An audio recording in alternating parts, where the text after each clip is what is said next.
यानंतर या जिल्ह्यात आयुष दोडामार्गमध्ये आयुष प्रकल्पाचं भूमिपूजन लवकर होईल।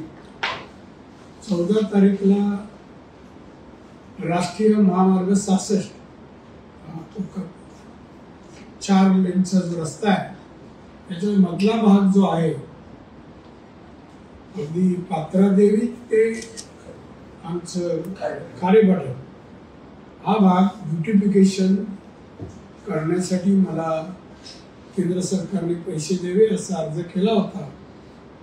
नितीन गडकरींनी त्वरित तो मान्य केला आणि 12 कोटी ब्युटिफिकेशनसाठी त्यांनी दिलेले आहेत आणि 14ला त्याचे भूमिपूजन त्याचे होणार।